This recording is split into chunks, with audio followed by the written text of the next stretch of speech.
Good afternoon, folks. We are live once again. So let me go ahead and get everything switched over and loaded up, and we will commence the jam stream.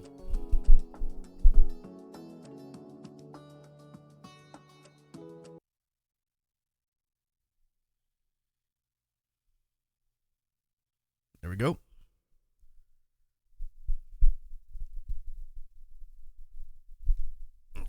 Need to fix my mic real quick.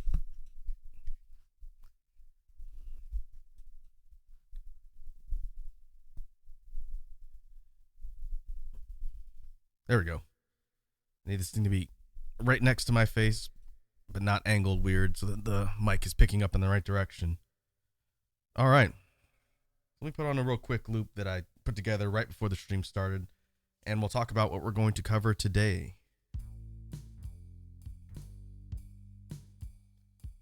This is just a real quick 2-track loop I made in 2 minutes using the synthesizer in my loop station.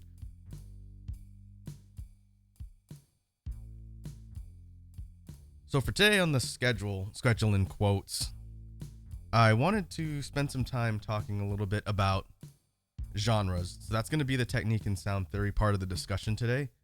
I think we've touched on that a little bit throughout the different jam streams, but I wanted to spend some specific time talking about musical genres and how it relates to beatboxing. So we'll get to that in a sec. I realized I spelled my stream title wrong. There we go. Let's fix that. So we'll start with warm-up like we normally do. Some quick drills, a bit of freestyle practice to get the blood flowing, get warmed up. Then we'll move on to technique and sound theory, where we'll discuss genres. And then, depending on how long that takes, maybe go through more drills and stuff connected to the idea of genres. And then the remainder of the stream, as usual, will be devoted to BGM brainstorming. And today's going to be a bit more normal compared to last time. Last time we experimented with the format of the BGM rush, which is kind of like a real quick, rapid fire series of brainstorm sessions without much discussion on coming up with ideas. This time I'm going to do them a bit more slowly. That way I can talk about different things and potentially get some ideas from the chat on how to add to the different tracks. And it'll be a bit more like it's been before we tried the BGM rush last time. So it'll be a bit more relaxed, working with the synth again and our usual suite of tools.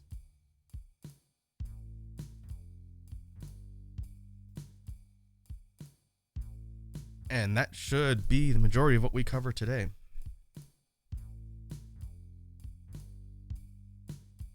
And I will be keeping an eye on the audio loadout. In fact, let me move OBS up so I can see it.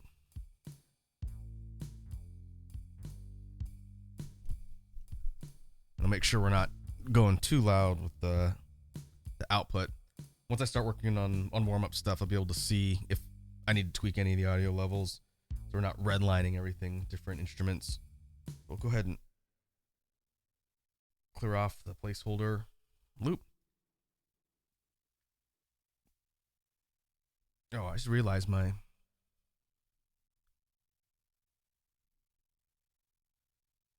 caption needs to be fixed. I deleted part of it.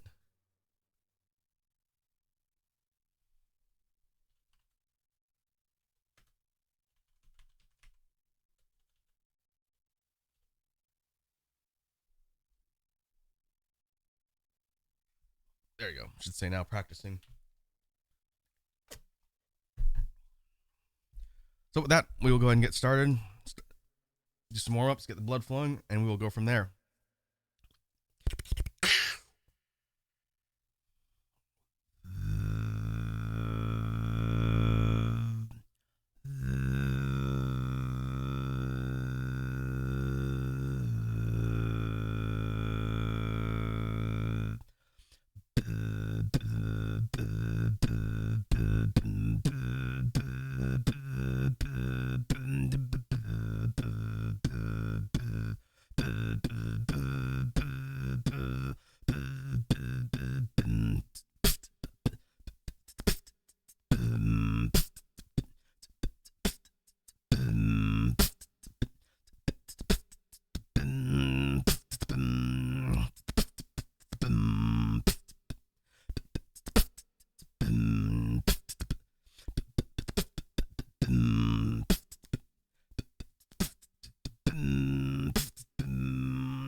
All right.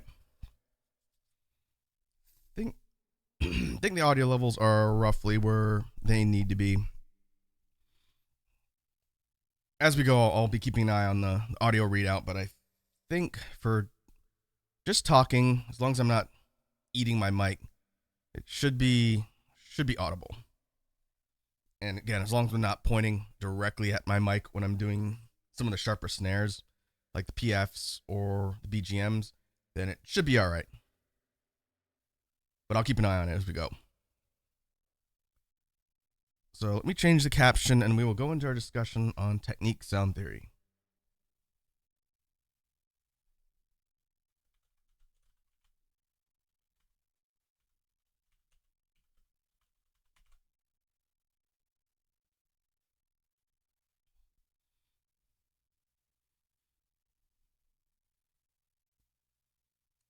So like I mentioned at the top of the stream, when it comes to technique and sound theory in beatboxing as it relates to genres, I've been thinking about this throughout the course of the week. Usually whenever we do these jam streams, if I have time and I'm not too busy, during the week leading up to the stream, I'll try and think about topics or ideas to bring to the discussion as sort of like a semi-informal lecture type thing and explaining technique and sound theory so that in addition to just going through the specifics and doing beatbox practice, especially for folks who might be watching these VODs in the archives later, it kind of serves as just information and it's captured in sort of a format that people can watch and consume whenever they want. And it's not just locked to watching it live on stream. So hopefully for folks who are interested in beatboxing and are seeing this later, these discussions and these kind of overviews of different points are good information and good tools to just let you know what's out there and to kind of talk a little bit about what goes on in the beats creation. process and kind of the whole, I guess, strategy or methodology when it comes to doing different things within the greater sphere of beatboxing. Oh, and I see Capri Sun's here. Capri Sun says, "Yo, Tazai, the beatbox question haver. I don't have any questions yet, though, and that's perfectly okay. Welcome to the stream, Capri Sun. Feel free to hang out, and we will get rolling. And if any questions come up, then fire away in chat. I know you're not shy about asking me stuff, so again, feel free." Okay, so the main topic of the technique and sound theory discussion today. Oh, and Capri Sun, let me know if I need to tweak anything with my audio. If you have trouble hearing me or if I'm too loud, which doesn't usually happen, just let me know, and I will tweak my settings.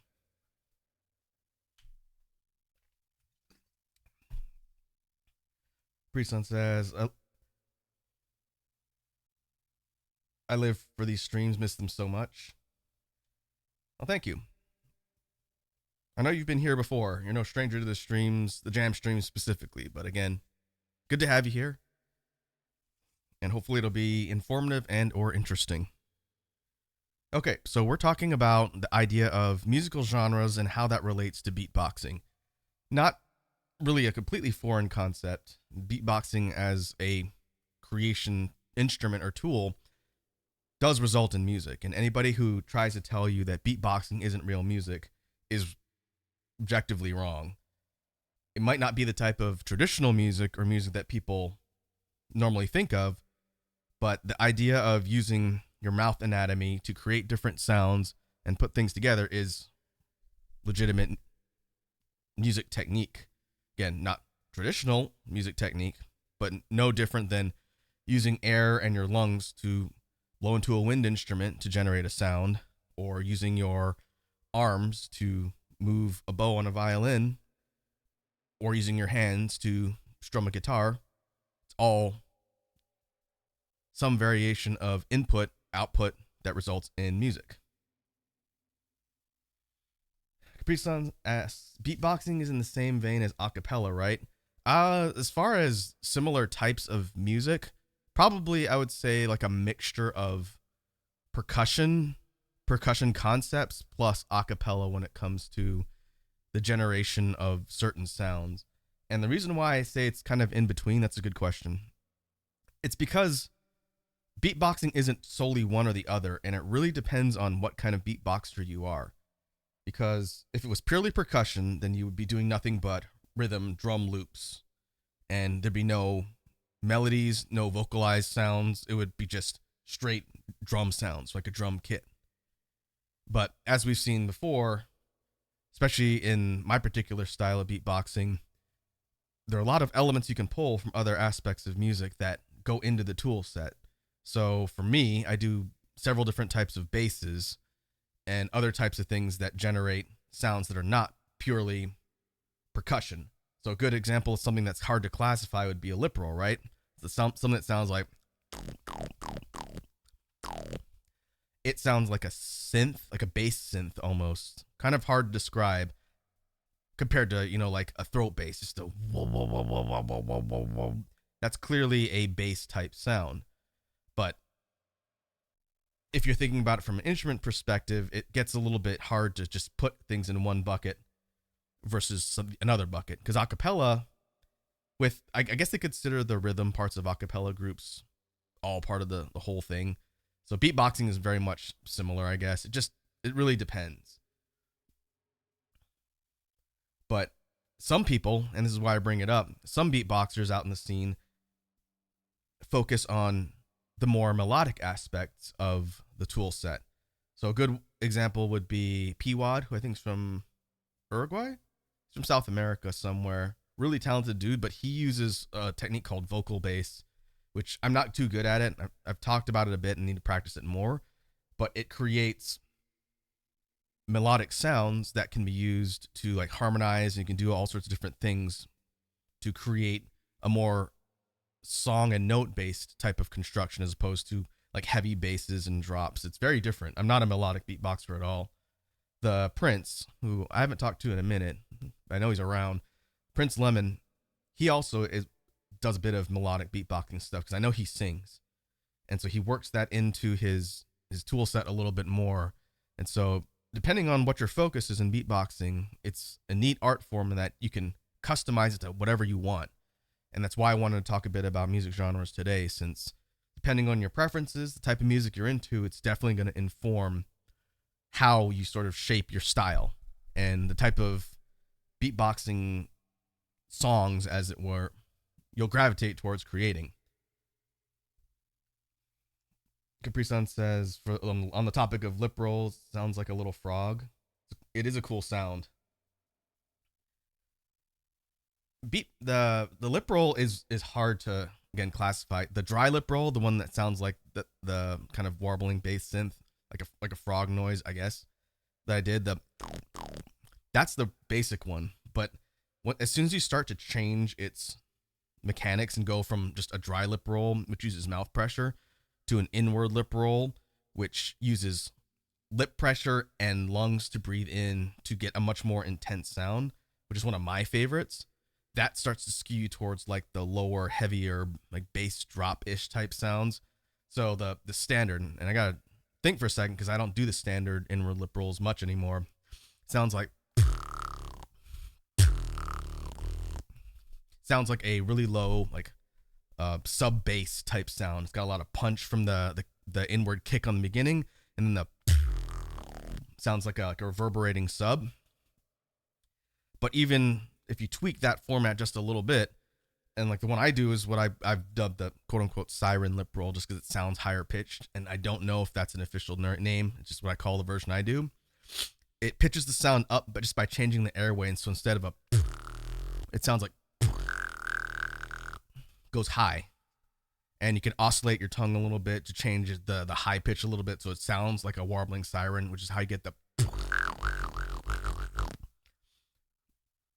Conversely, again, talking about just by changing mechanics of the sound and how it comes across in construction, if you loosen up your lips and still do the same motion with the inward lip roll, but you make it looser and less tight and get your tongue out of the way, you get the low kind of more sub bass. It's not a true sub bass, but to me it's adjacent to it, a very, very low rattling sound than the main one or the siren one, and it sounds like.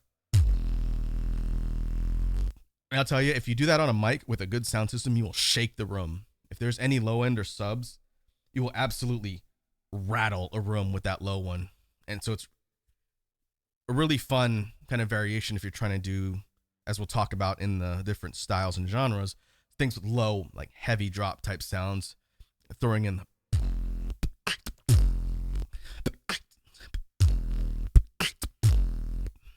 and it lets you control that low end really well. And again, punch, lots of punch. I did see Capri Sun says, I mainly beatbox casually when I can't keep up with the rapper. Well, there's nothing wrong with that.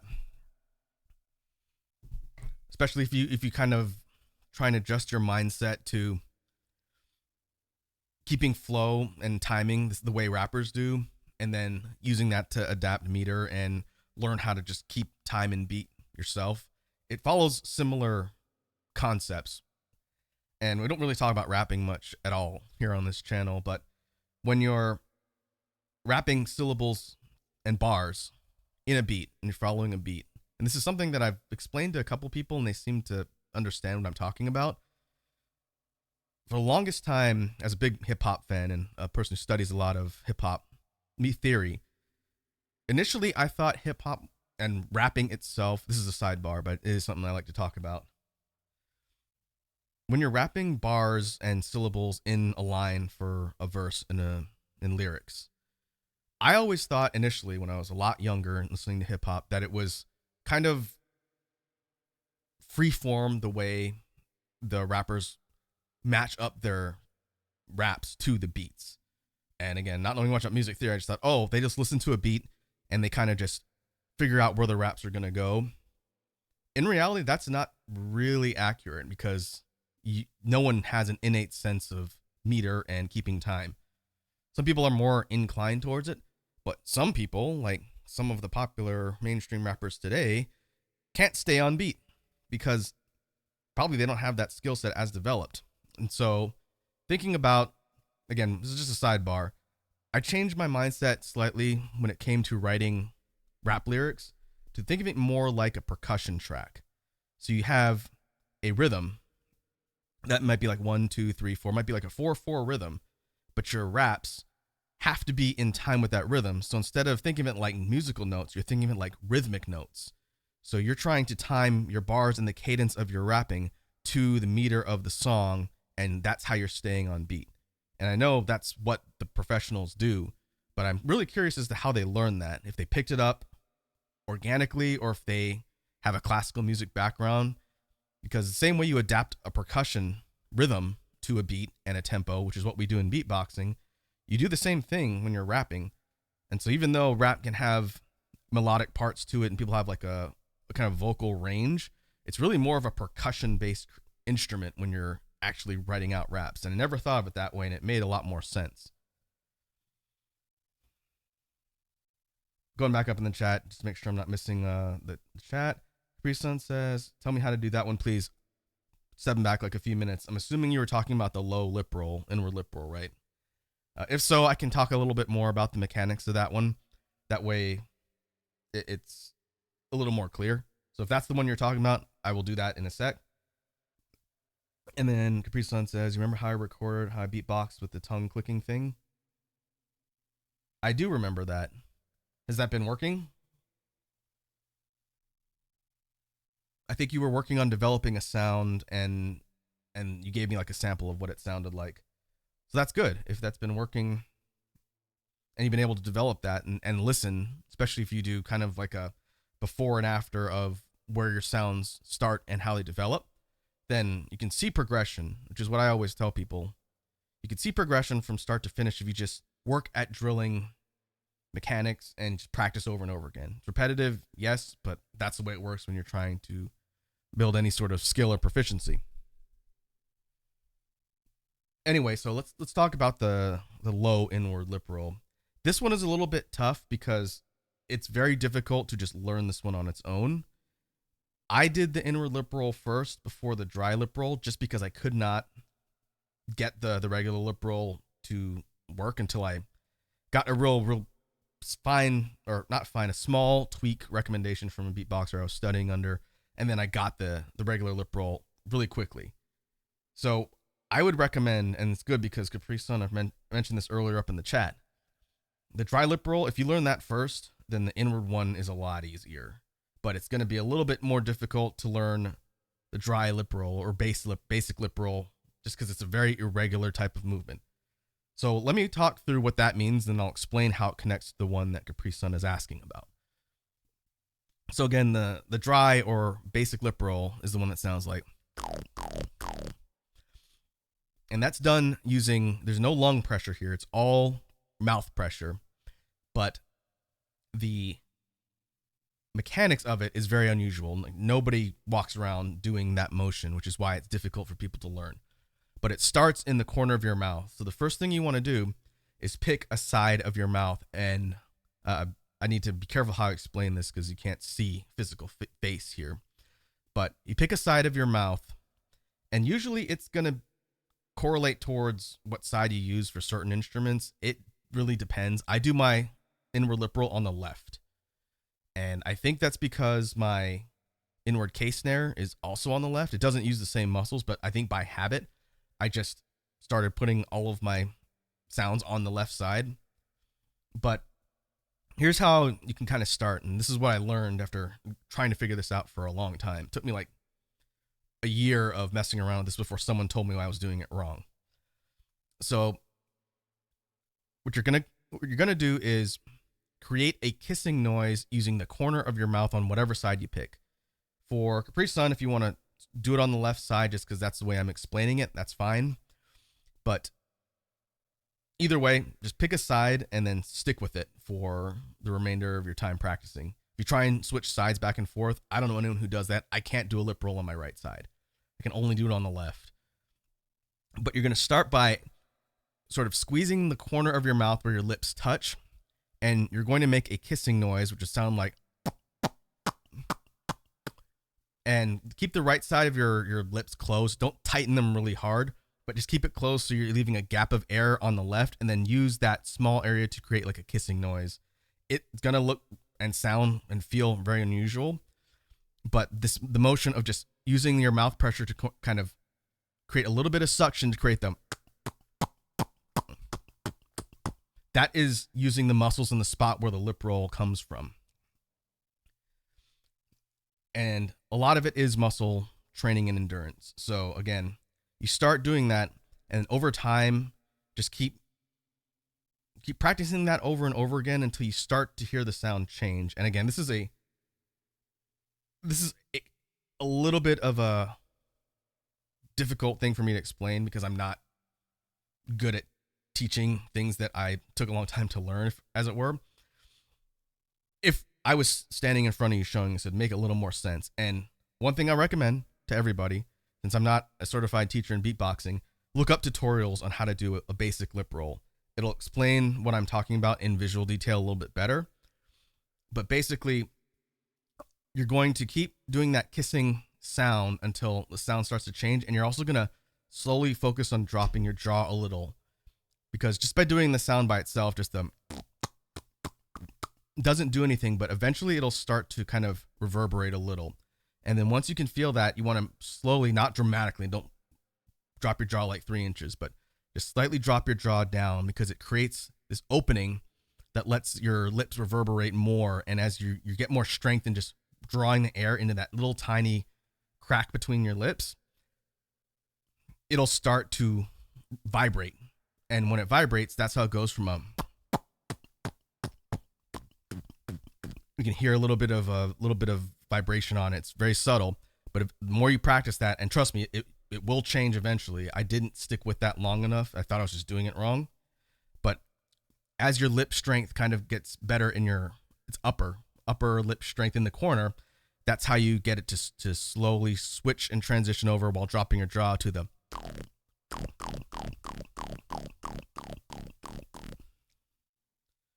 And just if you practice that over and over again and get comfortable with the position, then you'll be able to do it faster. So maybe at the beginning, you're just getting 1 quarter note repetitions, but the more you practice it, and you will develop strength. I think it's embouchure is that type of area on the muscle of your upper lips.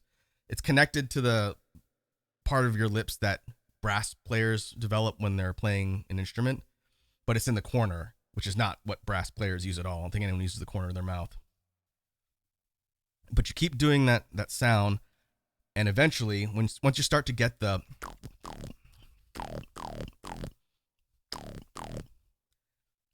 and you can feel that sort of vibration to it, then you start trying to do it faster, which builds up lip strength even more, and it makes it easier to control the sound. So in the beginning, you might be able to do like, that is 1/8 notes, I think. Sort of slightly faster quarter notes. Quarter notes would be, double timing that would be,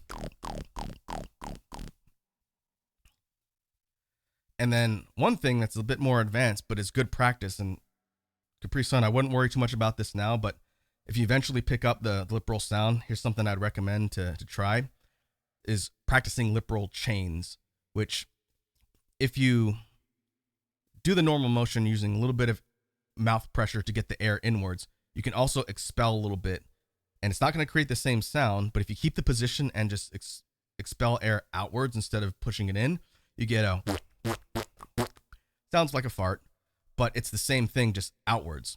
But if you chain it back to back and you do inwards, outwards, back to back, it's really, really good muscle training practice for that lip roll. It's something that I do every once in a while. So if you're doing back to back, it would sound like, sounds almost like a zipper, but you're getting the outwards, inwards, outwards, inwards, and you do that faster and faster. That's what gives you really good muscle control and practice. So like for me, if I crank it up really high, just doing the inwards, outwards in that position, not keeping my lips closed except for the left side, but I just do that as fast as I can, you start getting.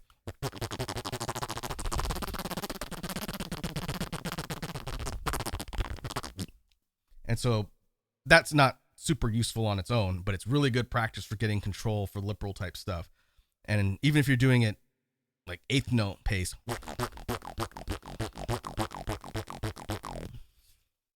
really, it makes your lips burn if you do it for like 10, 15 seconds. But you just do that, give it a second so you don't get cramps in your face, but you keep practicing it, it will build that strength control over the lip roll muscles very fast. And you do that over the course of like a couple weeks after you get the basic lip roll, it'll improve your sound by a lot. It's a really, really handy way to just practice that muscle control. Just a little bit of air outwards, then inwards for the lip roll, back to back, and then the faster you do it, the better. Capri Sun says, this is triggering my TMJ a bit. So one thing you got to be a little careful with on the lip rolls, especially the inwards and the regular one, because you're having to move your jaw a bit and you're tightening a lot of muscles, it might put strain on your jaw muscles if you have TMJ. So just be a little bit careful. If it gets really sore, just take a break for like 5 or 10 minutes. Ultimately, once you learn the sound, it shouldn't affect your jaw at all for the regular one, because just that doesn't really use jaw muscles, but you have to tighten everything and keep everything controlled. So just be careful. Don't aggravate things too much. But as you do it more, you'll get used to it and it'll be more natural.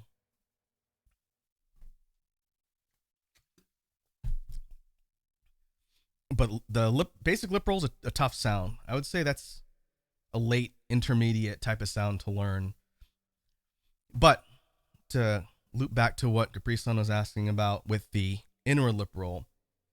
So once you learn the basic dry lip roll, the inward lip roll is just that, but using your lungs to breathe in while keeping that position. So you're not changing the positioning of your lips. So once you can do the, and you know how to keep your lips just barely open enough to get that gap that normally causes the vibration, you just breathe in. That's the only difference. Now, to do the punch on the inward lip roll, you have to learn how to do an inward kick, which is basically just closing your lips and then popping them while breathing in instead of breathing out. And that's a little bit tough, but if you think of the kissing noise, get a little bit more pressure and then pop it instead of just letting it go, which is how you get the. It sounds like a kick, but you're doing it while breathing in. So you're clamping your lips down and then popping them out as you breathe in, or popping them open. So you're getting a. And you pair that with the breathing in, and that's how you go from the regular one.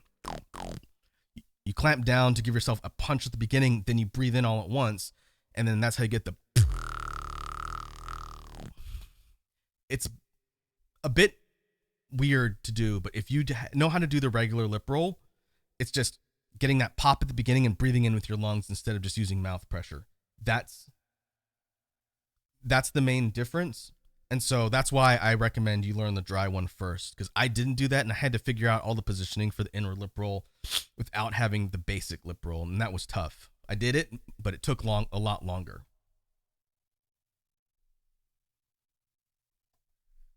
Capri Sun says, I can usually stop the motion for a few seconds and the pain goes away, so it's not too bad. Yeah, your muscles will get used to it, and then you probably won't notice as much, because usually in beatboxing, you're not just drilling one sound over and over and over again all the time. So if you're mixing up the sounds into a beat, then you're kind of giving yourself a natural break. Capri Sun says, I love how much my swimming translates to beatboxing. There's a lot of synergies with other techniques that aren't music related in beatboxing, which is always fascinating to learn about. Everything is kind of interconnected, which is good. Anyway, to wrap up the discussion on the inward lip roll, because I haven't specifically mentioned the one that Capri Sun was asking about, which is the low sub rattling. I'm going to call it like a loose inward lip roll, or like a low inward lip roll. It's not a sub bass, because sub bass sounds like. It's very similar, but it's more of a low bass, and it doesn't have as much rattle, but it's very low and it will still shake speakers. It's not a lip roll because you're basically just doing a bass sound inwards. Sub bass is tough. That'd be a different discussion, but it's done in a very similar way to the inward lip roll, so that's why it sounds similar. But the one Capri Sun was asking about, just for reference, is one that sounds like. which has the rattling of an inward lip roll and the reverberation. So consider this kind of like a preview of the advanced stuff that eventually Capri Sun you're going to get to. But once you can do the basic lip roll, inward lip roll, careful with terminology. Once you could do the one where you do the punch and you breathe in and you get that reverberating sound. So by default, it sounds like it'll rattle. And once you can do that, and again, I'm not saying you need to be able to do it right away, but once you are able to do that and control it, the one that I'm talking about with the low, you just open up that gap on the side of your mouth where your lips are. You just open it up even more and breathe in more. Because there's a larger opening, you have to bring in more air to get it to rattle. But when you do that, just by opening that up and loosening just a bit, it goes from, this is the high one, to,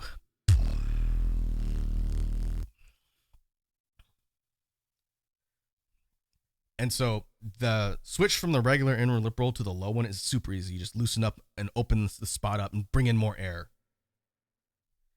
And the neat thing about that technique and any of the inward lip rolls, we talked in previous jam streams about airflow and air control and being able to regulate how much air you've got, intake, taking in, and output, how much you're releasing and expelling and all the things you do.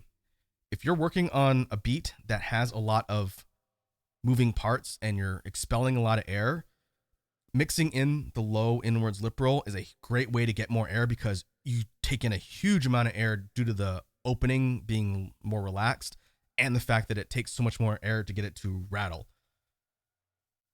Yeah, like Capri Sun is saying, it's breath control, but it's equalizing intake and output. And I talked about that a few streams ago. One of the archives talks about like air control or something like that. Breathing. I think I called it breathing. It talks about ways to balance out if you're expelling a lot of air and you need to get it back without passing out in your feet and or stopping. The low inward lip roll, because it takes so much air to do, is great for that. So like, let's say you're doing something, I'm trying to think of a good example for this. Basses are a good example because basses do consume a lot of air because you're vocalizing and breathing out. So let's steer back towards the genre discussion and use a real world example. So maybe you're doing like a dubstep-ish type beat with a throat or a vibration bass for that low end, and your beat sounds something like,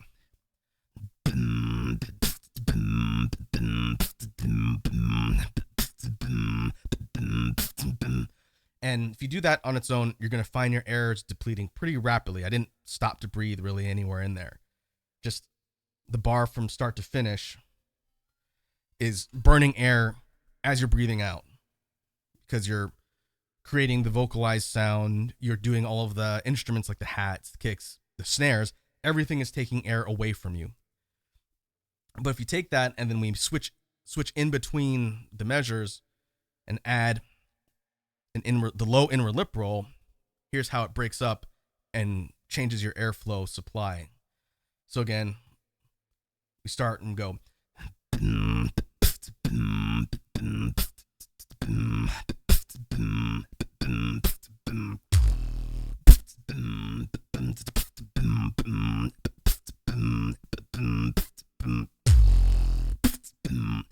And the only time I breathed at all in that stretch was when you hear the, because it is slotted in as a sound and doubles as a massive air gathering tool. I didn't need to break up any other parts of the rhythm and the bass to stop and breathe because I knew there was going to be a spot where all of the intake was going to happen at once, and then it basically resupplies your lungs to move into the next phase of the beat. Capri Sun asked, do you think anyone can beatbox Sandstorm by Darude? Oh yeah. I guarantee you people have done that. Be difficult because you'd have to do the high synth part that everybody knows on top of the beat, but you could totally do that.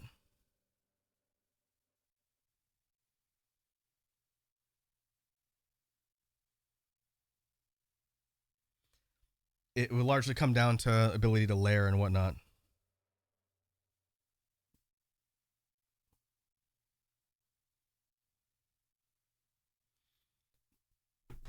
Now, if you're doing it with a loop station, it'd be way more easy because you could set the beat up and then you could do the synth separately and then you could put it all together.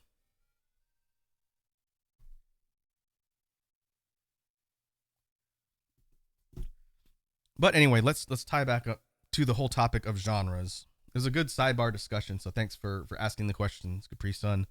Hopefully the basic intro and the lip roll stuff made sense. I encourage you to go onto YouTube and look up some tutorials for doing the lip roll so you can see with like an actual human face where the different muscle concentrations are. But I think you're on your way. Just keep practicing it, and it takes a bit of time because of the muscle endurance and strength. But you'll get it. You could probably get it within a couple weeks if you have a good point of reference and you just practice it. Took me like a year just because I was doing it wrong. So you'll be ahead of me, as it were. Capri Sun says, I need to do some breathing exercises to help expedite my lungs healing before I can increase capacity. Been off the smokes for 2 weeks. Well, that's good. I think as far as, I'm not a doctor, obviously, but I'm not a fan of smoking things. I don't smoke stuff, but I'm not going to judge people who do. But when it comes to overall health, there are definitely arguments to be made against the damage it can do to your lungs. And I say that as a person who has a really close friend of mine who's gone through 2 bouts of lung cancer now, and he was a former smoker a long time ago. And so, you do what you can with that information, right? But anyway, let's talk about why I wanted to go over genres specifically when it comes to beatboxing, because anyone who listens to music of any kind, and whether you're a pop music fan, an electronic music fan, a rock, metal fan, hip hop, classical music, trance, trip hop, drum and bass. I listen to a lot of music myself, so I feel like as far as references go, there's a million things out there. The only type of music I don't listen to, I've said this on record before, I'll say it again, I don't like country music. I have lived in an area that was heavily, heavily country, and I was surrounded by it all the time. Not a fan of country. Anything else is generally fine. But beatboxing is interesting because depending on what your musical tastes are and what kind of music you like and tend to gravitate towards, that's going to inform sort of what kind of beats you create. When you're just learning, a lot of things are going to be simple and probably not really out there as far as complexity. But eventually, once you start accumulating the tools and then develop your tool set for beatboxing, you're going to want to create music that you tend to prefer. Lava King says, it's my fault my mom likes country music because of pregnancy cravings. That would be a rough one. I've never heard of that affecting like music tastes, but hey, again, it is what it is. Also, welcome, Lava King. Hope you're having a good day so far. Welcome to the stream. We're talking about musical genres as it relates to beatboxing. And so, to say that someone's musical taste is going to drive what kind of beats they create is kind of a no-brainer, right? It's like, of course, if you're an electronic music fan or whatnot, you're probably going to start creating electronic adjacent types of music. But at the same time, being able to experiment with other types of genres that you're not familiar with, I think is really valuable because it creates more versatility and more kind of tools that you can use when you're learning how to beatbox. So very much what you'll see in the pros, they don't tend to stick to one type of style. They have a style that's their own as far as how they create their music, but the type of music they create, you see a lot of variety. Some tend to focus on certain types of genres, like Vocoder is one. He's a very well-known high-level pro beatboxer. He does a lot of heavy dubstep, aggressive type things because he has a very, very powerful inward bass. All of his bass type sounds are very strong and low. And so you'll see him do a lot of things with drops and really heavy, aggressive things in his songs. Lava King says, all I know is that when my mom was pregnant with me, she started listening to country and she hasn't stopped. Well, if that's the most egregious thing a family member does, I guess it could be worse, right? Lava King says, I used to beatbox in elementary school. I didn't know that. I don't think you've ever mentioned that when we've talked on stream. Well, hey, if you ever feel like getting back into it and you want some references and things on technique and whatnot in the world of beatboxing, then that's why the Beatbox Jam Stream archives on YouTube exist. All of the Beatbox Jam streams I've done since I started streaming as a VTuber are there. And we've talked a lot about starting from the basics all the way up to some of the more advanced stuff like we talked about early on the stream today with Capri Sun. And so the stuff's there. If you ever want to get back into it, the world could use more beatboxers. And there's a wealth of information out there that's not just mine. I'm not, again, a certified teacher.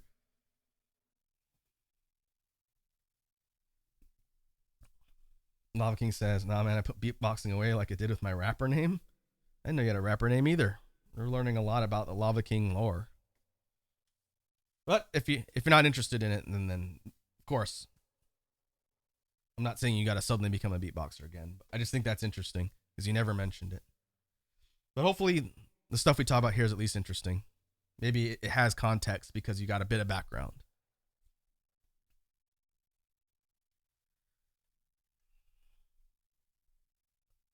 Lava King says, I used to rap in late elementary, early high school. I didn't know that. That's very interesting.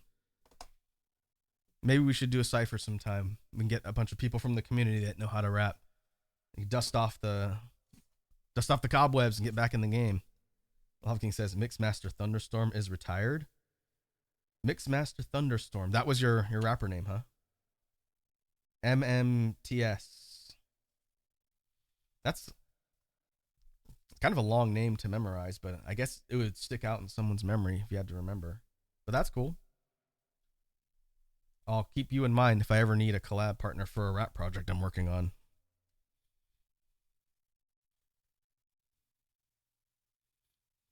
Lava King says, yes, my rhymes are so nice. They struck twice. Ah. Puns. Very good. We are a very pun-friendly community here. We like puns. Okay. Getting back to the topic of genres. So to kind of illustrate why this matters for beatboxing, because again, I've talked a lot, but I haven't really illustrated a lot. Learning how to adapt different genres and styles of music and reproduce them using beatbox sounds is very, very good practice. And I always encourage people, especially if they're not a person who listens to a ton of different types of music. For one, it's never too late to just see what else is out there and see if you might discover something you like. Again, as a person who listens to a whole bunch of things, I'm always finding new stuff that I'd never heard of or is interesting and new. And then it goes on I listen to Spotify a lot. I use Spotify every day. I have all these playlists of stuff I find that are people recommend to me. And sometimes those things kind of flow back into beatboxing. So like, let's say you're like a hardcore hip hop head, right? I've got a couple people I know that are big hip hop fans. And so as a beatboxer, let's say a lot of your stuff is hip hop focused, maybe hip hop, trap, whatnot, all the different subgenres within hip hop at large.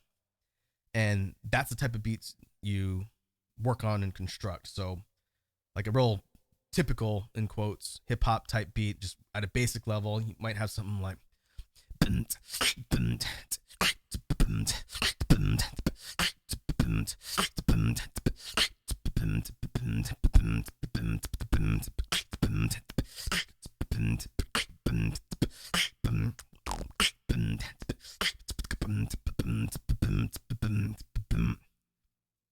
and again, I say fairly simple because it didn't do anything really crazy, but it's kicks, hats, an inward K snare, and a throat bass to punctuate the overall beat. Again, somewhat simple. It's not supposed to be like a flex, just nothing really crazy complexity wise. And again, in the example, let's say you focus on a lot of things that are adjacent to hip hop type beats. Well, let's say you have a friend who does a lot of electronic, EDM, techno, dance type of beats that are more on the, again, electrical, technical side of things. And you're here on hip hop side, your friend's here on the other side on like the electronic side. And again, trying to think of a good example that'll illustrate why I'm even talking about this. Let's say your friend's a big drum and bass fan, drum and bass, right?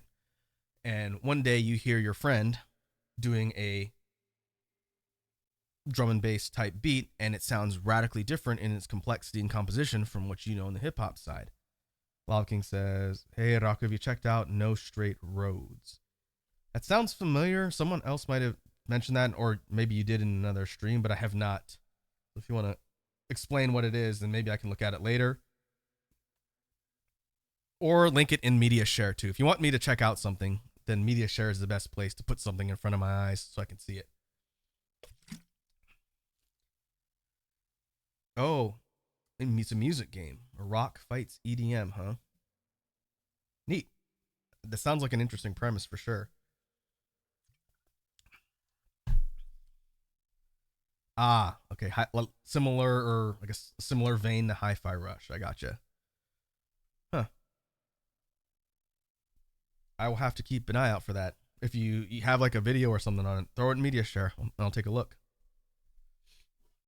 Okay, back to the example. I need to make sure I don't get too off topic, or I'm gonna not explain what I'm talking about. So you have hip hop person A, drum and bass EDM person B, and person who with a hip hop background. Let's just say they're jamming with their other beatboxer friend who does electronic type music, and they hear that person do a drum and bass beat, and the drum and bass beat might sound something like.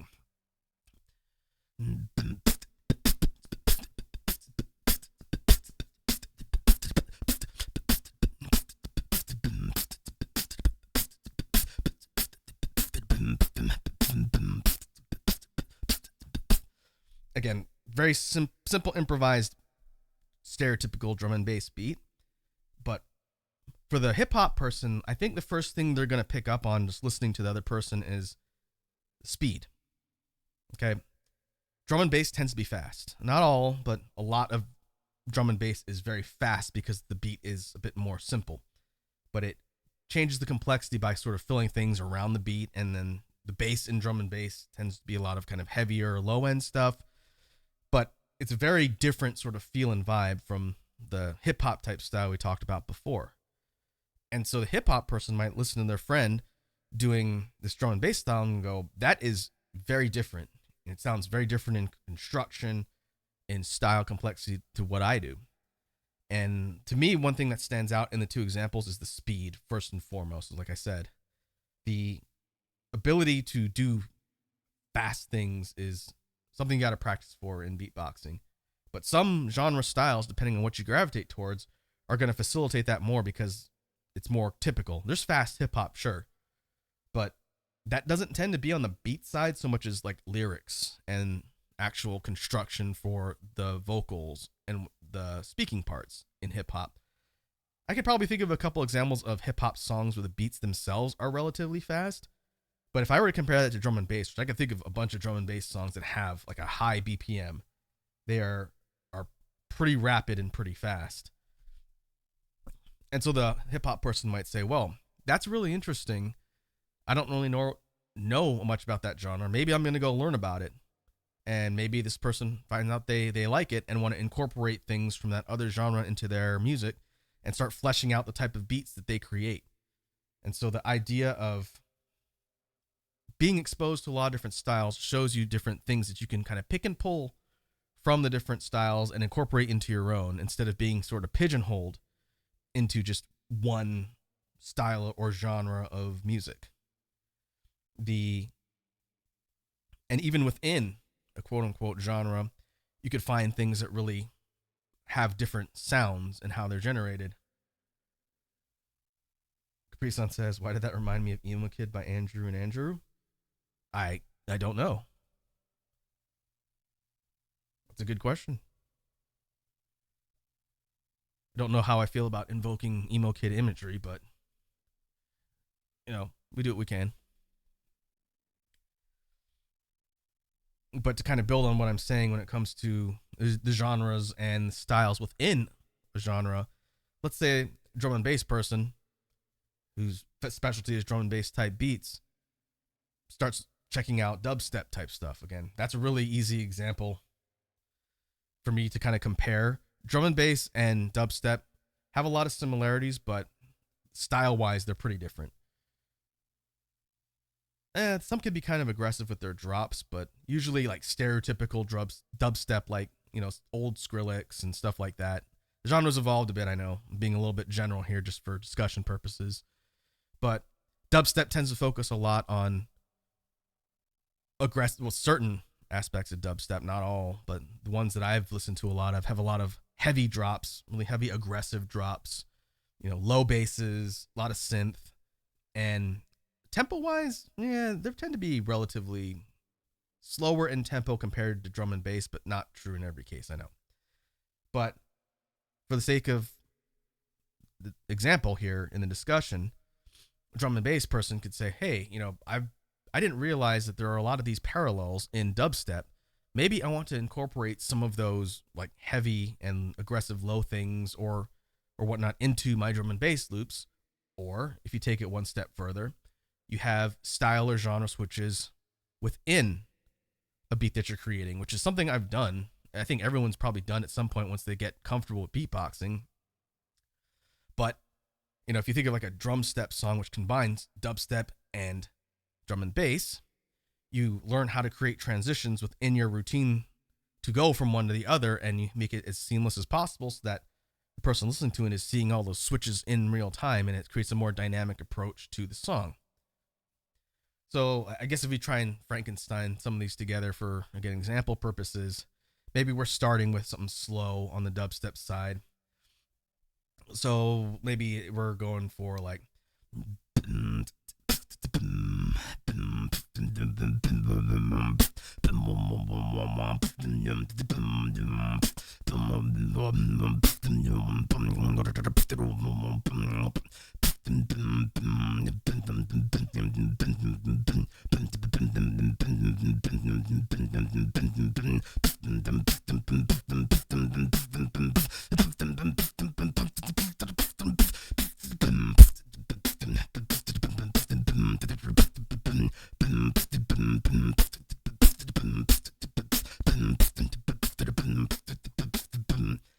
really sloppy example, but creating a progression using like a build up for a drop instead of going into another drop, changing the tempo and changing the style of the song. You go from that heavier dubstep-ish type sound, then the transition throws you straight into like a faster paced, faster tempo drum and bass song. That's the type of things that getting a lot of exposure to music will sort of inspire you to move and create in your beatboxing stuff. And I know that sounds like some really pretentious art teacher type of philosophy, but the reality is beatboxing has a massive tool set and is whatever you want to make it. So the more you sort of give yourself as far as ideas and inspiration with, again, trying not to wholesale rip stuff off, that could get you into trouble. But when you're just learning, it's fine. When you're just learning, trying to figure out how to construct stuff, you can absolutely take ideas and inspiration for stuff that you see and listen and then adapt it into your own style over time. That's the important thing that I think a lot of people try and reiterate when they teach people. You can learn from others, but eventually you're going to have to develop your own style or people are just going to call you a ripoff artist.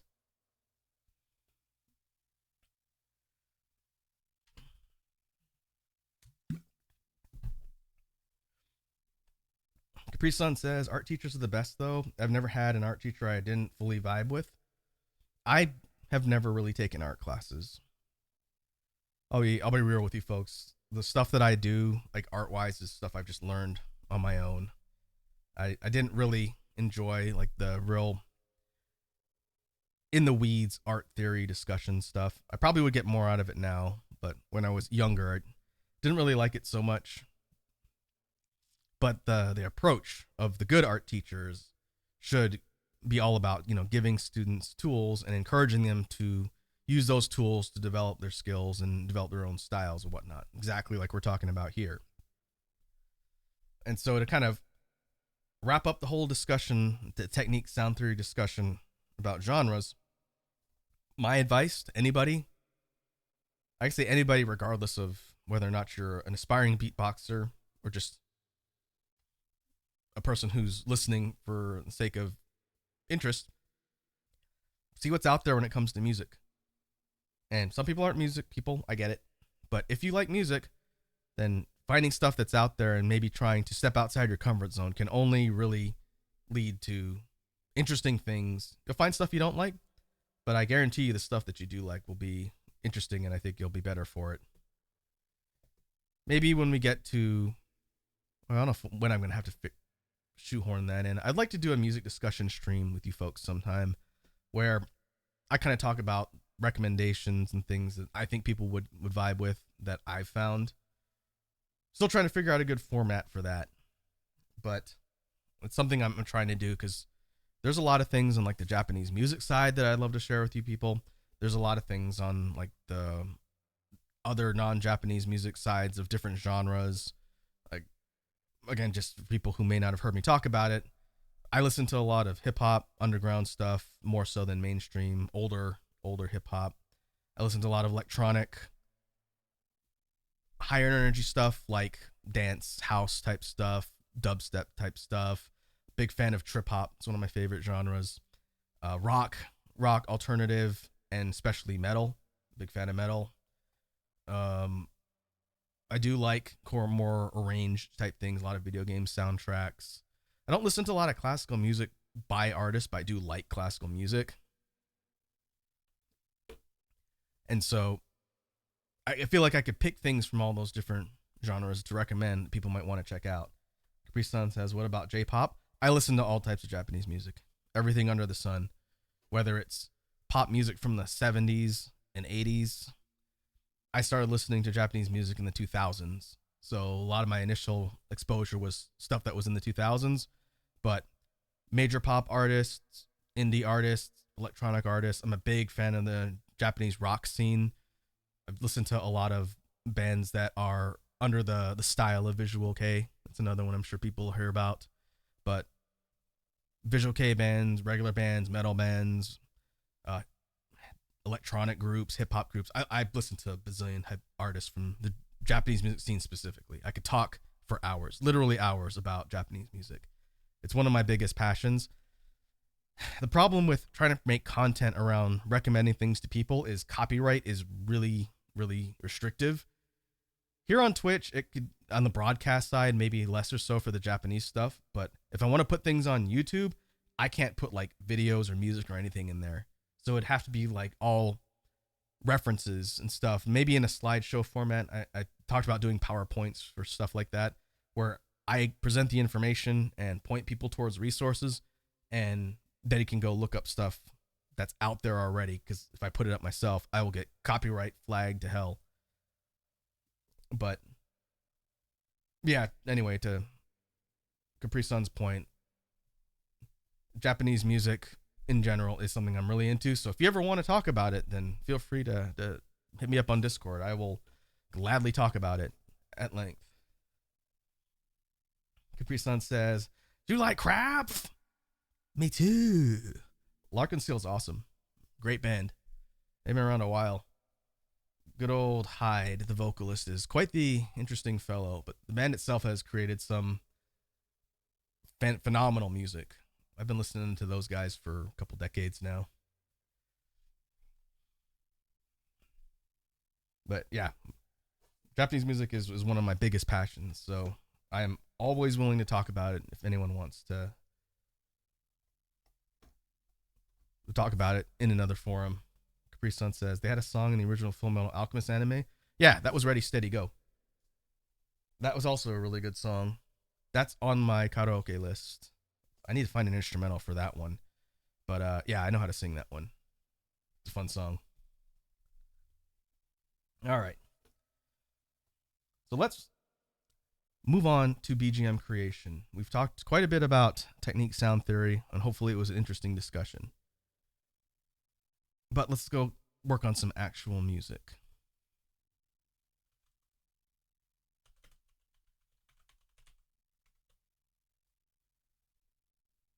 Okay, let's change the caption.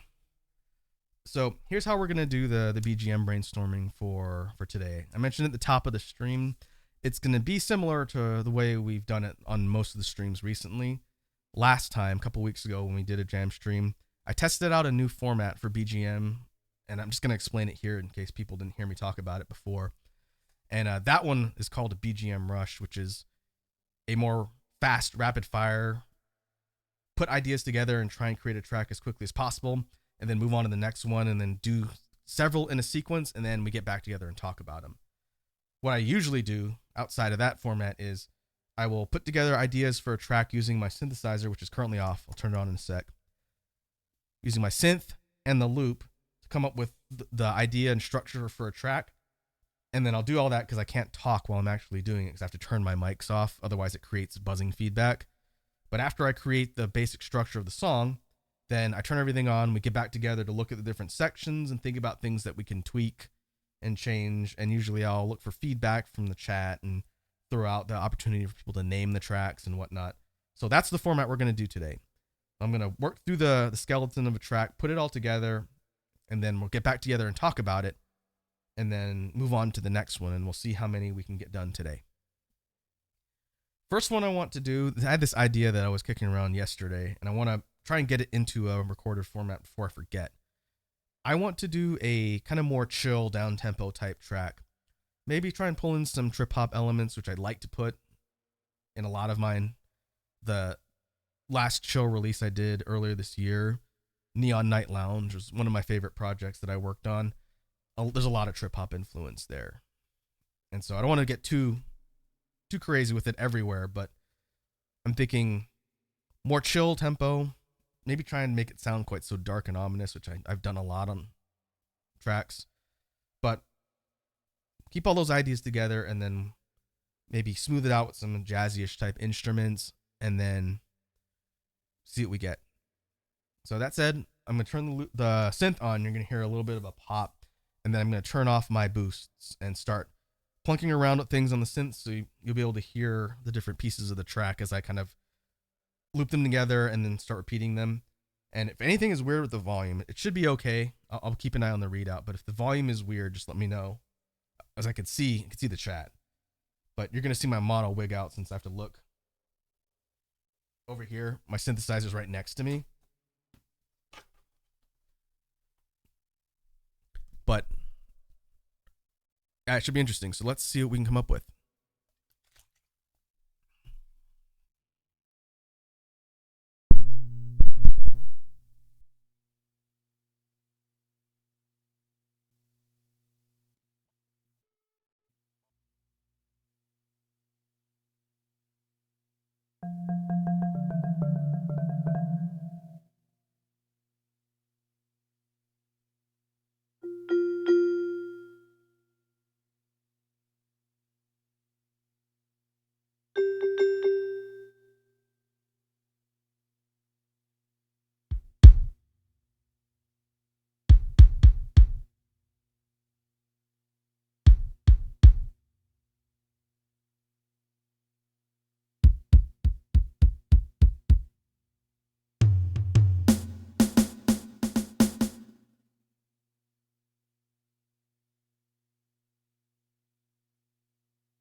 All right. Let's turn everything back on and come back as a class. Let's discuss the results of this thing here.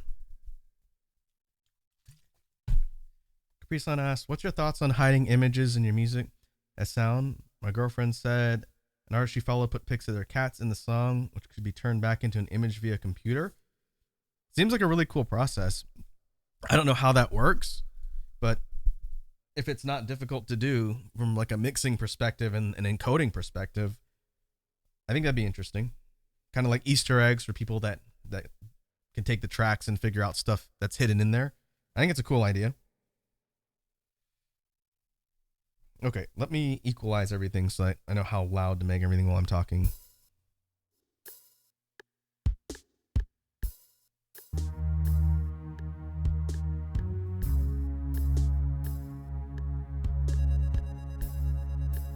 All right, I'll drop the volume of everything down here, but it should still be audible. I just need to be able to be heard over it so I'm not getting drowned out.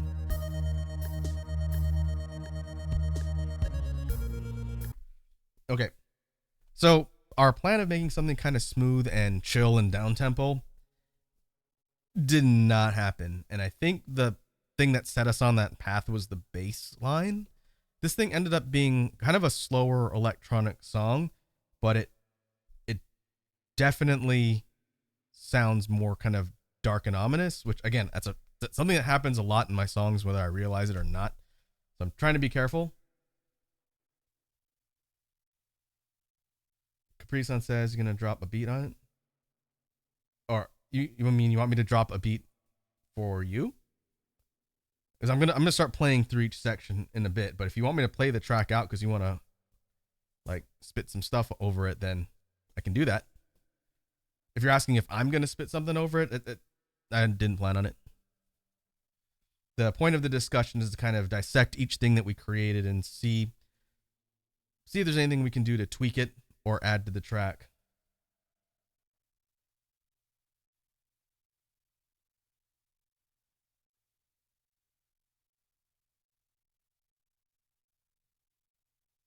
Oh, Capri-san says I was going to redeem drop a beat, but I didn't have enough.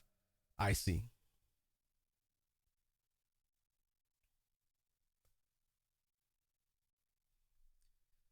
Oh, that's right, because you're on a newer account now. You have to rebuild all your points, but it's okay. We'll get there. So, again, going back to the results here, I think it's an interesting track. It's just not like smooth and down tempo and mellow. It's slow paced. So, if we think of the beat here, and I'm gonna add each section as we go through and kind of talk about it a bit. The beat itself you could pair with all sorts of stuff, but once you add the bass line,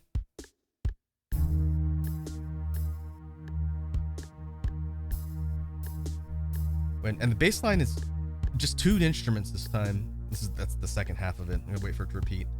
But it's strings with the guitar to bass to boost the low end, and a synth bass from one of the presets here on my synth. The synth bass plus the strings create the bass line. It's pretty simple compared to some of the other ones we did,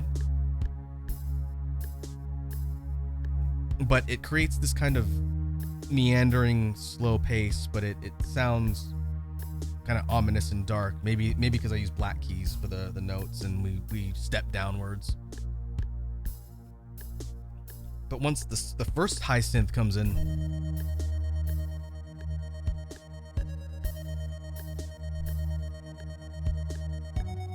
the synth follows the same melody as the bass line, just pitched up 1 or 2 octaves. And the main difference is this is synth 329, which is one of my favorites here. It's got a very kind of like chiptune sound in some of it. It's run through a slicer, which is why you're getting that rapid chopped up rhythm. On 16th, I think, 16th note chops. So I don't have to do anything to the rhythm. I just push down the key and the input effect automatically cuts it up like that. And then I just had the synth pattern follow the bass line, so it's the same melody. I'm not too good at harmonizing black key notes yet, but I think it pairs pretty decently. This kind of sounds like something you'd hear in a quarter leading up to a boss. That's what it sounds like to me, like the last stretch before you get to a major boss and you're going down like kind of a long chord, or maybe you're fighting things along the way, but it's a very kind of like foreboding kind of feel to it. And then we add in the next synth, and this one changes the feel a bit more because now we have a choir synth. And again, this is the second half. I keep bringing it in on the second half of the track. Actually, is that the way it's looping?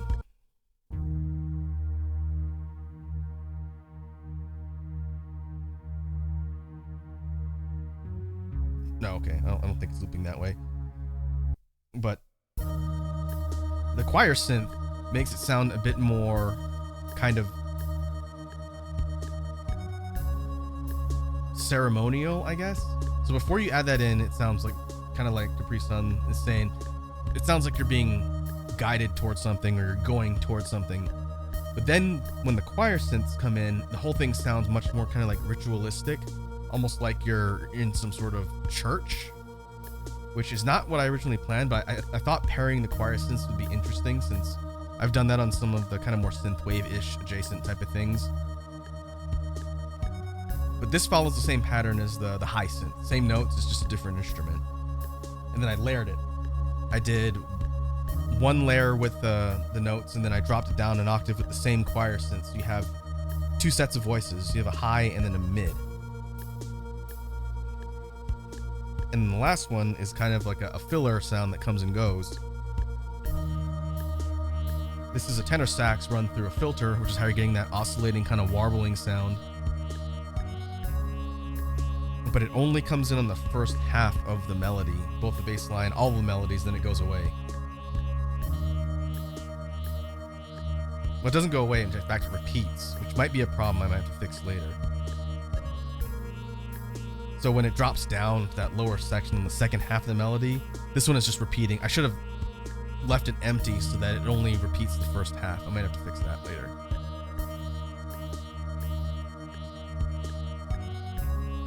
That way that it doesn't clash with the low end. The high end is fine of the melody, but the low end, it's like a step off. So I might have to fix that later. But if we take each component of the track and think about how all these are going to come in,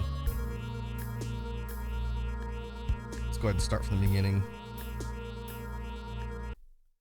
I'm thinking, and this might be something I toy around with when I actually get to recording these on my computer, but I kind of like the idea of starting with the bass line and then maybe fading in the warbling distortion synth and then dropping it out, and then coming in with the rhythm while keeping the bass line. So when we start, we actually put the track together.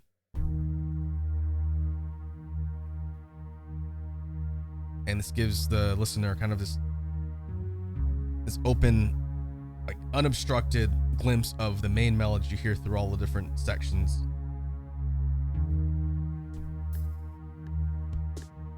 I didn't fade that in quite as effectively as I wanted to, but maybe after we do a full cycle of the melody, the high end and the low end, and then we bring in the beat.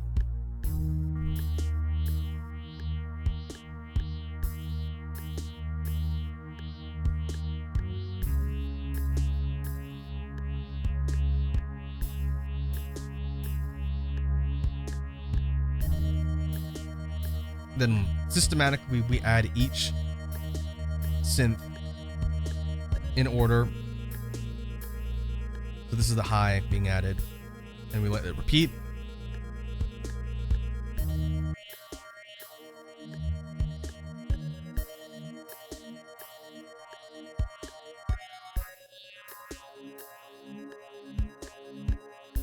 And one thing I was toying around with when we were putting the track together and recording was filtering, adding a filter on all of the melodic parts, leaving the beat untouched so it doesn't garble the rhythm. But all of the individual synth stuff, it gets kind of muffled. Another thing that I messed around with is slicing it.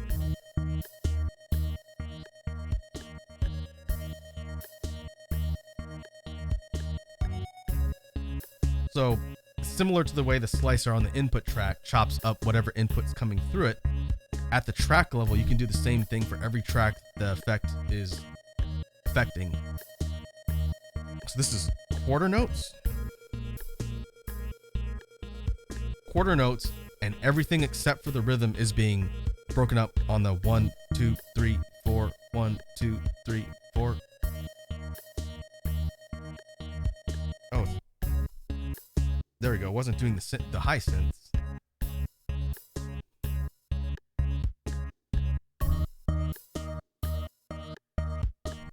So I don't know if I want that with the choir synth.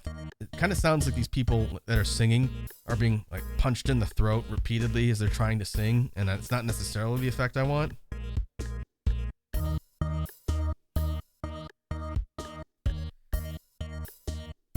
So instead, I think what we do is we use this effect to chop up the rhythm, or not the rhythm, the melodies, and then we turn it off when the choir synth comes in.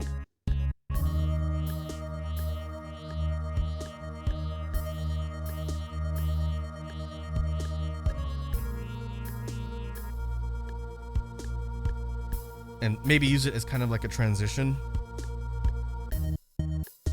That I think I might have to play around with a little bit.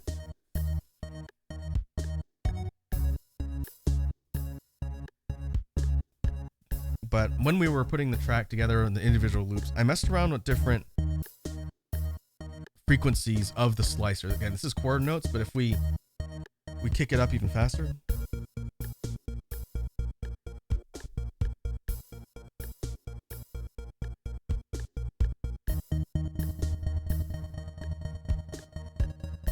We could even throw panning delay, which causes it to sort of echo and rhythmically kind of stutter in addition to chopping at the same time. And it moves around in your headphones. For anyone listening with headphones, hopefully the broadcast is coming across. I think I'm in mono, so maybe not. But putting on panning delay causes it to kind of stutter, but it also moves the sound around in the sound channels. So in my headphones, I can feel it like circling around me. It's kind of an interesting effect.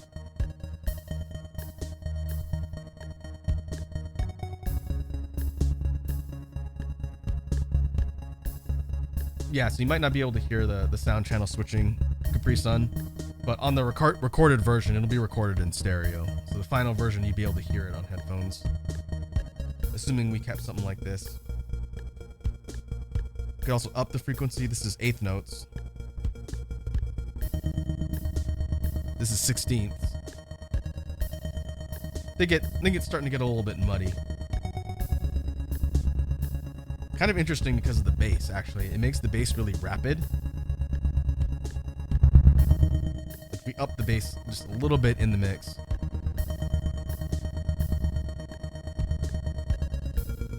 And it sounds synth-wavy to me when you do it that fast. And we can go up to 30-second notes.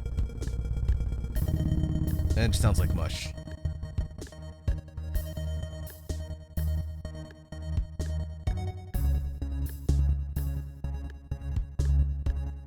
Yeah, I think quarter notes is probably the best way to go.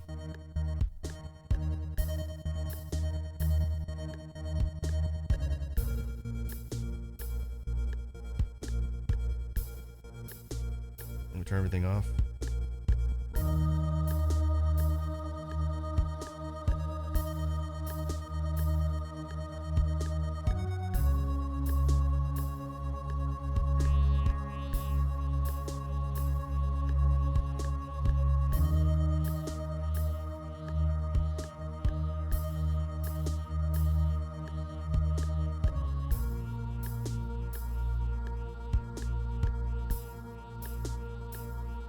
And for the outro, again, I got to think about this too, because I don't want to get into the same sort of habits with all the tracks I make. But I kind of like the idea of the bass or the beat dropping out a bit to give you a glimpse of all of the melodic parts together. Now, I don't think I'd want to slice it at the end. And then maybe we end with the choir synths. And that's the last thing you hear. First off, we're going to save. I didn't save a single time that entire sequence. So we're going to save right now because, oh boy, would that be bad to lose all that work.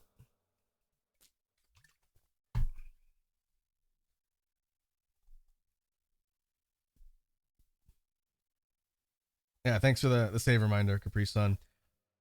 Hold on to that for the next one.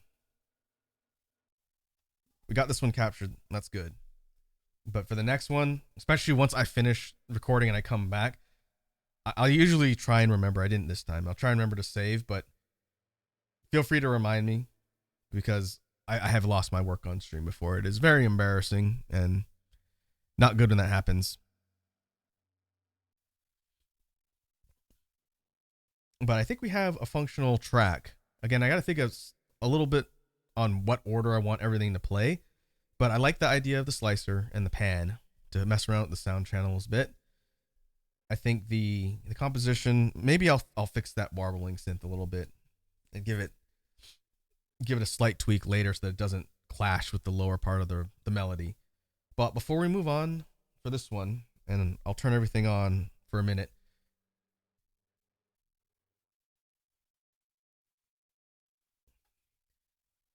let's open the floor up to suggestions on what to call this one. And then we'll get ready to move on in a sec. Capri Sun says Scram's only in 8 days, right? Christmas? Yep. It is. Well, it's a week tomorrow, the 25th. I'm almost done with all my shopping. Some stuff might be shipped a little late, but it is what it is. Let me go grab my BGM titled track thing. Feel free to throw some suggestions in the chat about what to call this track.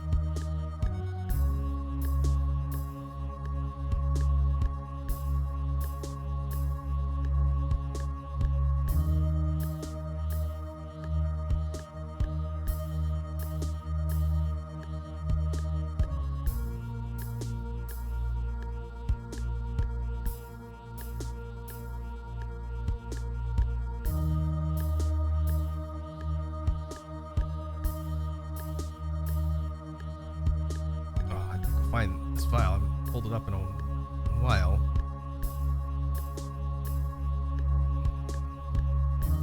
Free Sun says, I had the name Murder Queen stuck in my head, but what about Synthwave Murder Queen? We want to avoid synth because I've put that in at least one track so far. Let's try and condense it down a little bit. Like synthwave is also a genre, so I want to be careful about calling something synthwave because that's just going to flag when people like search for tracks and they search for synthwave as a music genre. Lava King says, I'm getting a coastal cult vibe. That's interesting.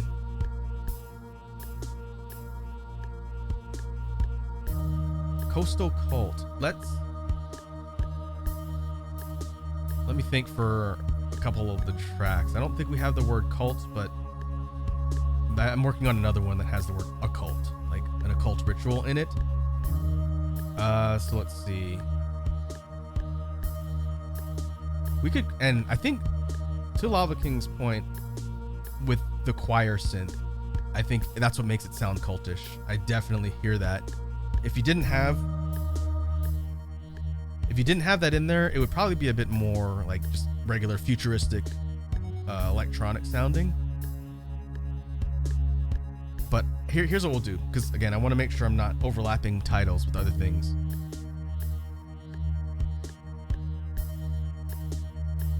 Lava King said I say because the ambiance. I definitely think that it does have that sort of feel even without the choir synth in here. Let's call this one Coastal Cultish.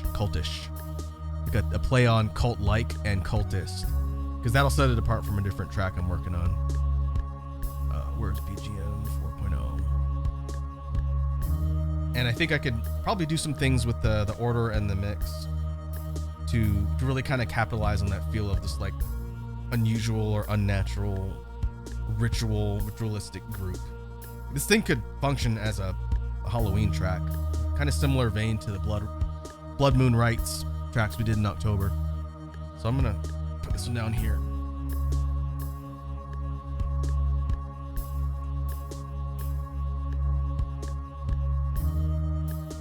Free Sun says I can see it like rolling up to Supervillain Castle there on the coast. Yeah, I could definitely see that. That's good. So this one's going in the record as Coastal Cultish.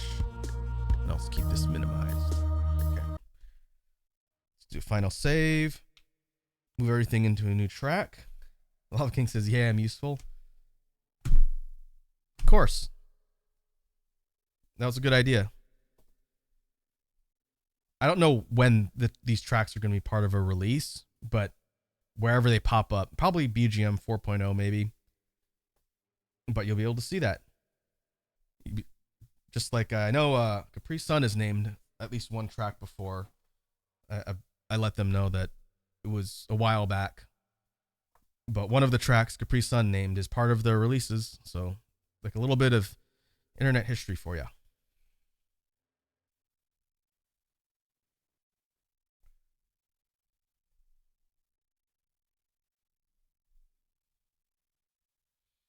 just copying everything in a new folder and we'll clear it all off. Presun says, I'm back on Spotify. Which one was it? I believe it was Ad Astra, the one about the stars. I think you said it was Latin, like to the stars or from the stars or of the stars. It's part of BGM 3.0. Ad Astra's on there. But yeah, I believe that one was yours.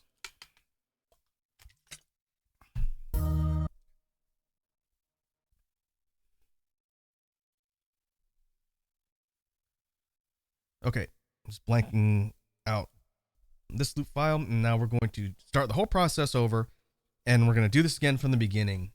But I want to give us a slightly different jump off point for a genre. I've taken suggestions in the past, but let's try and actually let's do drum and bass. I've done a few drum and bass songs. I got to think of how to not just duplicate everything, but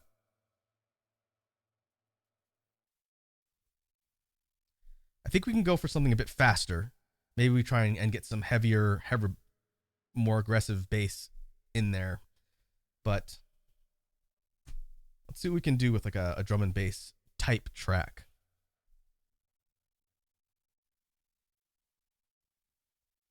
Capri Sun said, I've been watching Trace so much. At that point, they kept saying sick after Ad Astra. Oh, is that where you got that from?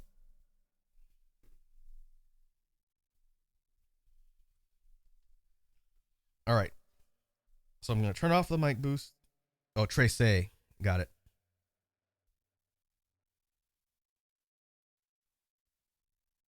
All right. Turning off the mic. Turning on the synth. Let's see what we can come up with this time.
All right. Let's get everything turned back on, and we will talk a little bit about this one. I did see that Capri Sun took off while we're in the middle of that. Hopefully they saw my emote. I was reading the chat. I see stuff when it pops up. Well, Lava King said, I'm feeling 80s high school shenanigans. Like, oh crap, mean vice principal's coming, we got a jet. I could see that. I don't know how common drum and bass was in the 80s, but I think the idea of we need to react to something is definitely part of this one. So let's listen to the components and talk about this one a bit. This one has kind of a similar vibe, but its overall structure and kind of energy is different because it's a bit faster, a bit more up tempo, being a drum and bass song. So let's start with the beat.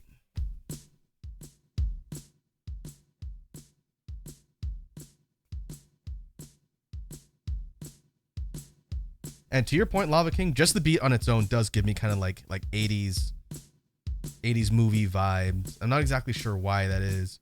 Maybe it's because it's very kind of like synthy, kind of sounds like Footloose. It's like a drum and bass adaptation of the Footloose rhythm by Kenny Loggins. Not what I was going for, but interesting end result. But then we bring in the bass.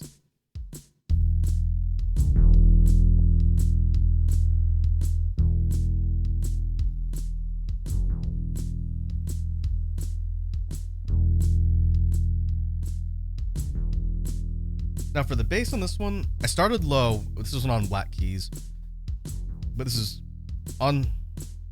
I couldn't tell you which note. I don't really know notation too well, but we started with a basic melody, and it basically just steps down one, steps up one. It's very simple, and then I layered that with a synth bass and a regular. I think it was the high Q bass. There's two basses, but it wasn't the synth one from the last time. But this gives it kind of a video gamey feel to it to me. To my ears, it sounds kind of like video game theme-ish, but it also sounds kind of ominous and like something's coming, which is what I think Lava King picked up, which is interesting. That wasn't my intention, but that was the result, so I'll take it. And then after this, we have the first synth. This is the high synth.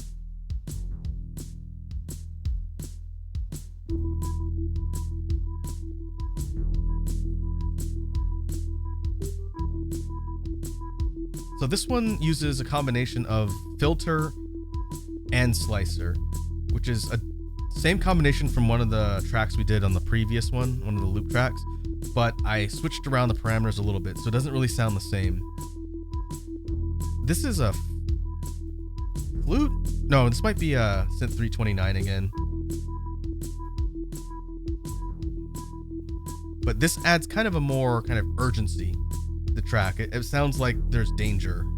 Kind of like an alarm or something warning you that something is coming or something's approaching, which was kind of the point of creating that really simple variation on the melody, similar to the bass line, but it's not identical. It's not the same notes. Okay, then we have the next one.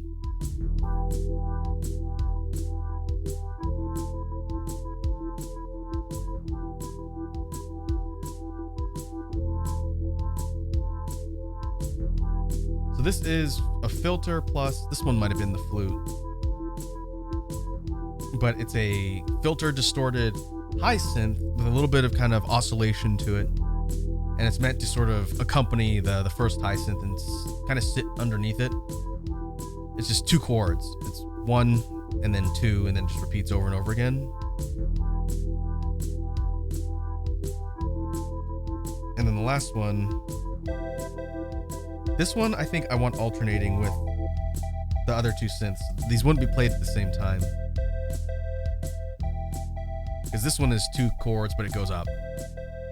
1, 2, 1, up, 2, 1, 2. So this is like a part B to me. This would come in separately once we drop out the other two synths. It clashes otherwise. I could tell the melodies are a bit at odds if you're playing them at the same time. But if we go back to the other two, for this one, I definitely want to do like build up to a drop. We haven't done that in a bit. So using beat repeat, we can do that by turning it on.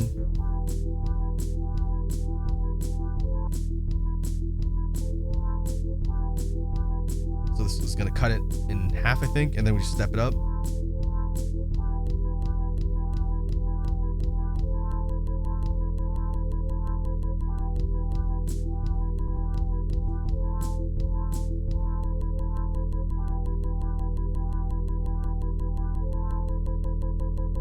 There it is. It wasn't applying to the chords. Okay, let's try that again.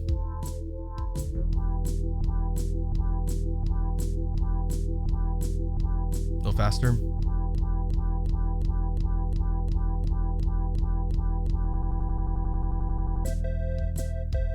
Not the cleanest transition, but I think what I'd want to do, and I'll lower this down a bit, we go from the repeated drop, and then we cut out the two high synths, then we bring in the alternate chord one.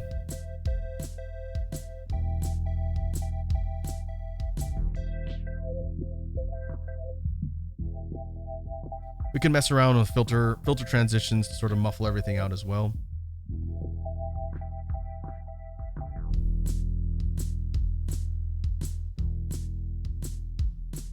And then as far as how we would outro the track, we could, unlike the last one, we would probably be ending with maybe the choir synths to give it kind of that more like ceremonial finality to it. For this one, maybe we cut everything out and we end with the bass. So the last thing you're hearing is that kind of heavy but not too overbearing sequence with the bass line, and then that's the last thing you hear before the entire track cuts off, and then you're done.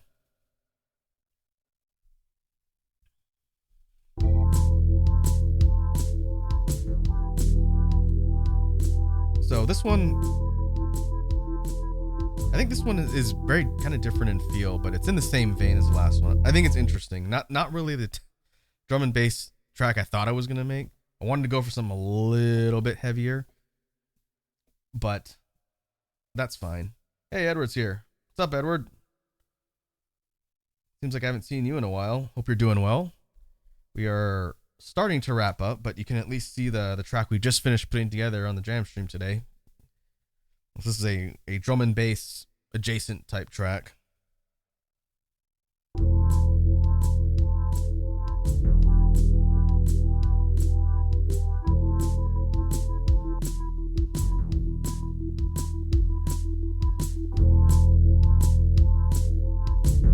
And your timing is good, Edward, because I was going to open the floor up to the entire chat to help me name this one before we wrap up for today.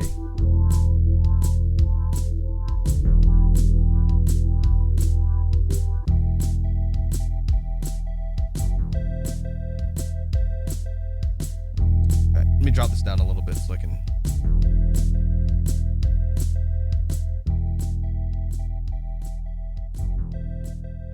I can talk a little bit easier and not get drowned out by the track.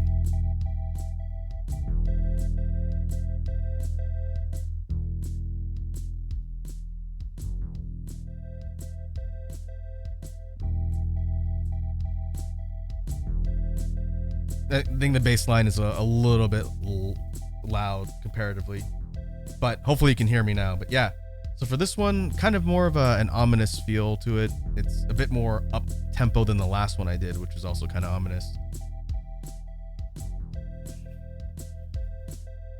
But it kind of sounds like you're moving. For me, drum and bass tracks always kind of convey movement, like you're either running or moving through like something at a high speed. So maybe we can come up with a tile that works in the idea of movement, travel, or speed.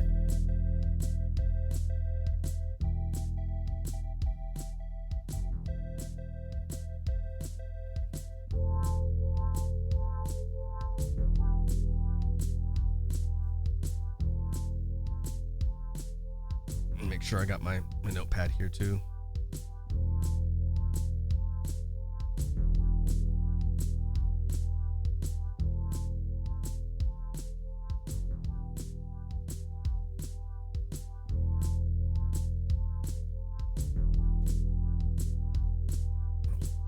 don't know if that picked up on my mic. I think it's somebody's stereo outside my window. Yeah, hopefully that's not too loud.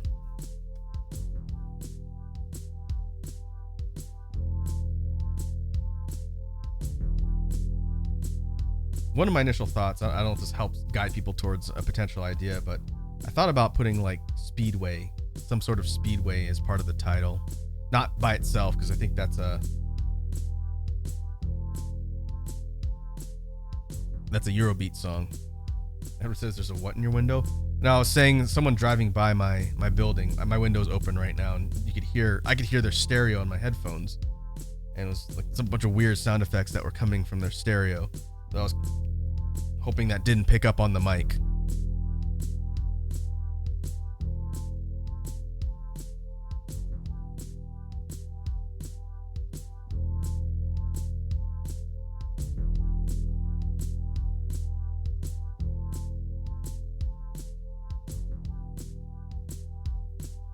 All right.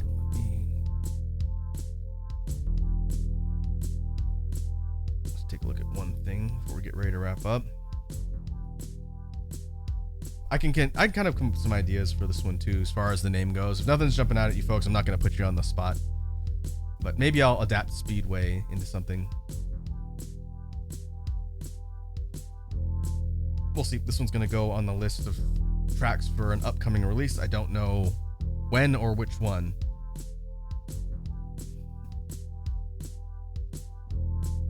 But we'll find a place for it in the future. Let me go take a look. Well, I have to turn this off so it's a little easier to hear me. Let me go take a look at who's online, and we will get ready to raid someone and spread some Sunday chill vibes elsewhere.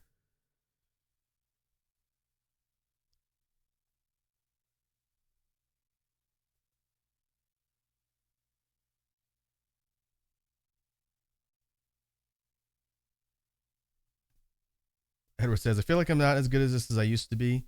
Oh, that's fine, Edward. Don't worry about it. There'll be plenty of other opportunities in the future to drop down names. Of course, if you come up with something, you could always just drop it in the Discord later. It doesn't have to be right now. It's all good. Bits. My friend Bits is online. They are playing Overwatch, and I believe they're doing their birthday stream, and their birthday was yesterday.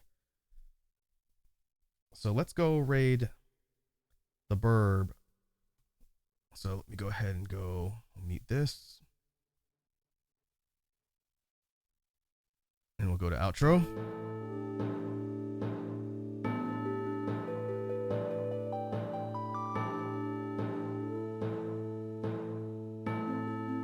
And we will call that a jam stream for today.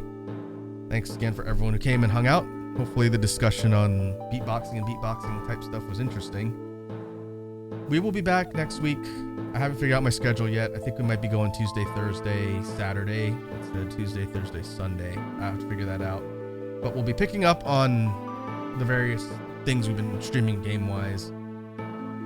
Definitely, we're going to be checking out the new update for Dyson Sphere program on Thursday. So that should be fun. But in the meantime, hope everyone has a good rest of your day or evening or morning. Now let's go say what's up to the homie Bits.